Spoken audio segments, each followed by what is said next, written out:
అందరికీ నమస్తే. మనం ప్రముఖ వైద్యులు డాక్టర్ ఎలమంచిలి రవీంద్రనాథ్ గారు ప్రజా వైద్యులుగా కూడా పేరు. వామపక్షవాది, వైద్య వృత్తిలో ప్రధానంగా ఉంటూ వామపక్ష ఉద్యమాలకు సహకారం అందిస్తూ ప్రత్యామ్నాయ పౌర సమూహం CCA citizen collective for alternative organisation బాధ్యతలు, అదేవిధంగా ఆల్ ఇండియా శాంతి సంఘీభావ సంఘం రాష్ట్ర నాయకులుగా కూడా ఉన్నారు. సార్ను మనం రిక్వెస్ట్ చేసేది టాపిక్ ఏంటంటే భారతదేశం వామపక్ష ఉద్యమం సవాళ్ళు విశ్లేషణ. సార్, కేరళ ఎన్నికలు కూడా జరిగాయి కాబట్టి కేరళ ఎన్నికల ప్రస్తావన చేస్తూ వివరించండి sir. Right, thank you sir. Right, ఇటీవల కేరళ ఎన్నికల్లో LDF ముఖ్యంగా వామపక్ష ఓడిపోవటం అనేది చాలామందికి సంతోషకరంగా ఉంది. ఇప్పుడున్న వాళ్ళ ప్రధానమైన కామెంట్ ఏంటంటే 50 ఏళ్ల తర్వాత భారతదేశంలో ఒక కమ్యూనిస్టు అధికారంలో ఉండే రాష్ట్రం తొలిసారిగా లేకుండా ఉంది అనేది వాళ్ళ సంబరం. అట్లా ఎందుకు జరిగింది?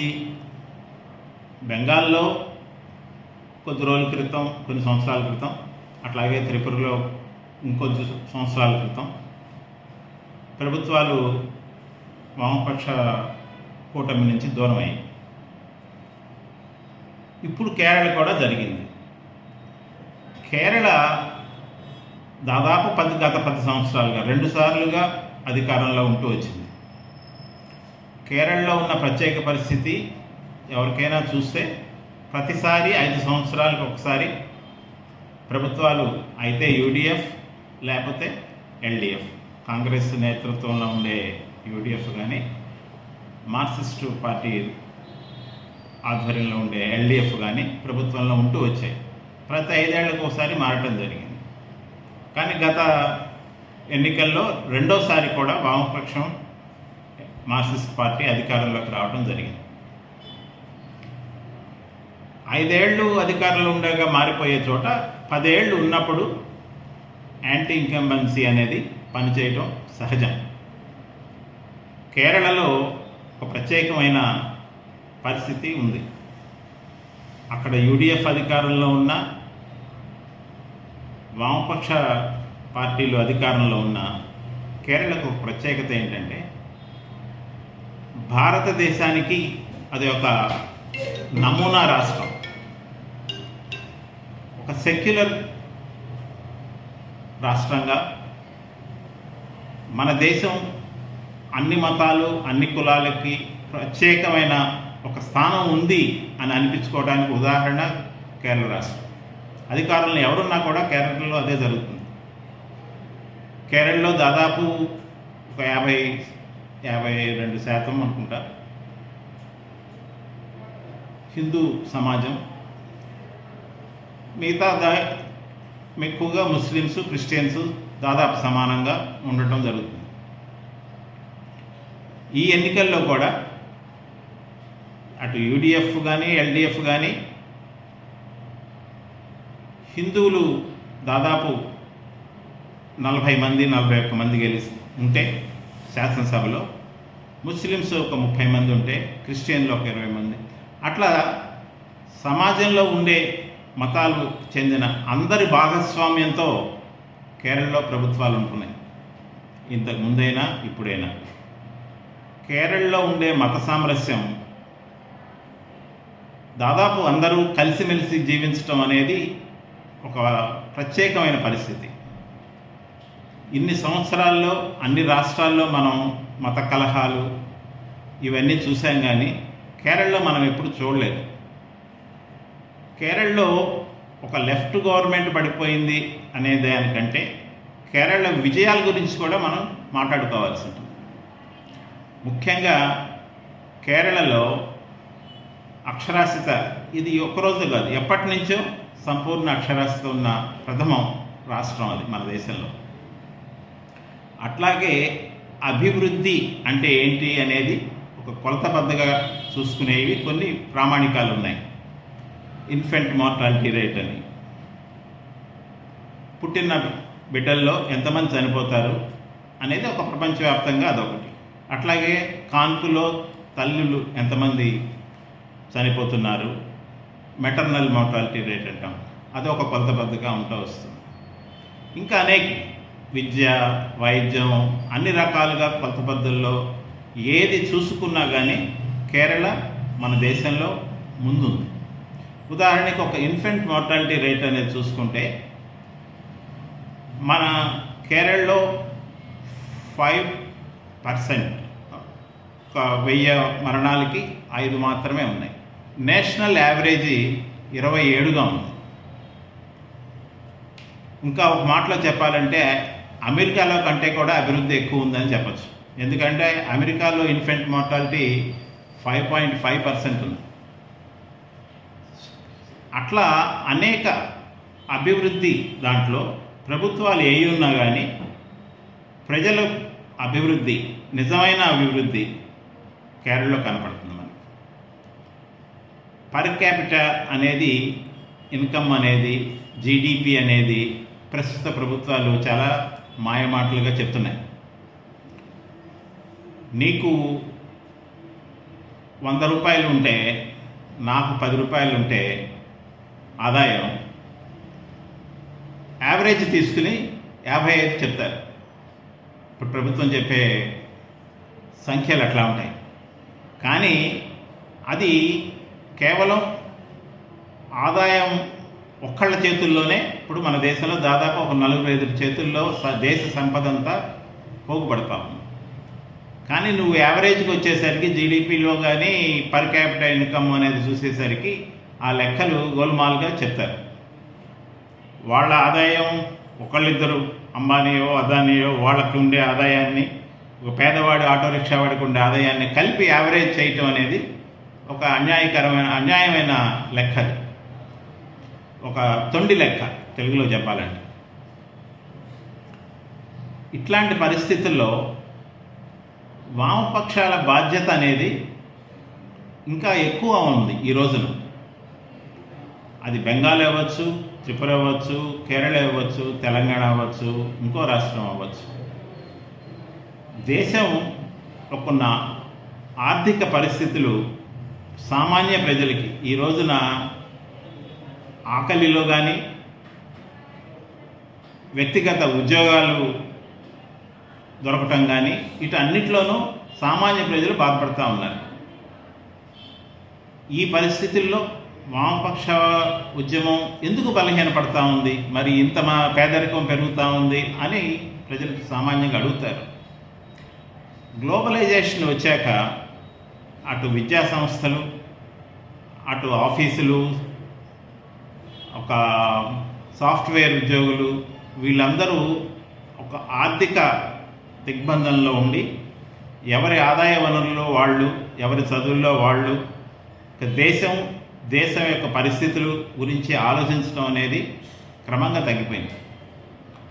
పూర్వం వామపక్ష ఉద్యమం అంటే ఒక విద్యార్థి ఉద్యమం నుంచో, ఒక యువజన ఉద్యమం నుంచో కార్యకర్తలు తయారయ్యేవాళ్ళు.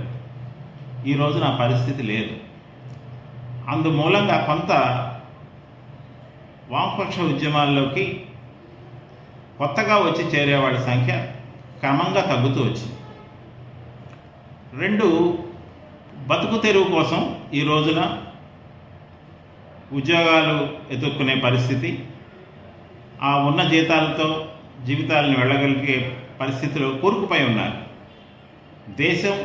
దేశంలో ఉండే అసమానతలు, వాటి గురించి పోరాటం చేయటం అనే బాధ్యతని తీసుకోవడానికి ప్రజలు కొంత వెనకడుగు వేయటం అనేది జరుగుతాం.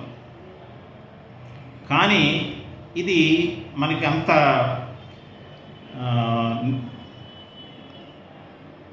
ఏమనాలి, అంత నిరుత్సాహపడాల్సిన అవసరం లేదు.